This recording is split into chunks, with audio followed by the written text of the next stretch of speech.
السلام علیکم ورحمۃ اللہ وبرکاتہ۔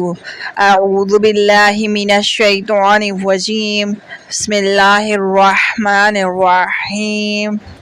تو پیارے ویورز، آپ جیسا کہ جانتے ہیں کہ کوا جو ہے وہ پرندوں میں ایک ایسا پرندہ ہے جو ہمیشہ جو ہے وہ ڈرا ہوا رہتا ہے۔ زیادہ تر آپ نے دیکھا ہوا ہوگا کہ ہڑبڑایا ہوا جو ہے وہ کوا رہتا ہے، مگر ہم نے کبھی یہ نہیں سوچا کہ یہ ڈرا ہوا کیوں رہتا ہے اور آخر کار اس کی وجہ کیا ہے۔ تو پیارے دوستو، آج کی اس ویڈیو میں آپ کو میں اس کی وجہ بتاؤں گی۔ یہ کوے کے ساتھ ہی آخر کیوں ہے کہ وہ ہمیشہ ڈرا اور سہما ہوا رہتا ہے۔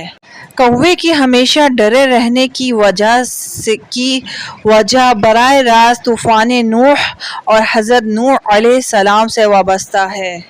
حضرت نوح علیہ السلام کی کشتی 6 ماہ تک طوفانوں کے تھبیڑوں میں چکریں لگاتی رہی، یہاں تک کہ خانہ کعبہ کے پاس سے گزری اور خانہ کعبہ کا 7 چکر لگا کے طواف کیا تو اللہ کے حکم سے یہ کشتی جودی پہاڑ کی چوٹی پر ٹھہر گئی، جو کہ عراق کے ایک شہر جزیرہ میں واقع ہے۔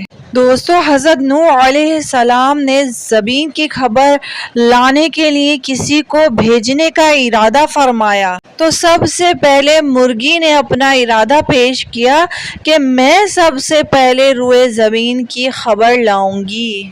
حضرت نوح علیہ السلام نے مرغی کے بازو پکڑ کر کہا کہ تو کبھی بھی لمبی اڑان نہیں اڑ سکے گی اور میری امت تجھ سے بہت فائدہ اٹھائے گی۔ اس کے بعد حضرت نوح علیہ السلام نے زمین کی خبر لانے کے لیے کوے کو بھیجا۔ جیسے ہی کوے کو بھیجا اور کوا گیا تو وہ ایک مردار دیکھ کر اس پر گر پڑا اور واپس نہیں آیا تو حضرت نوح علیہ السلام نے کوے پر لعنت فرما دی اور اس پر بددعا فرما دی کہ تو ہمیشہ جو ہے وہ خوف میں مبتلا رہے گا۔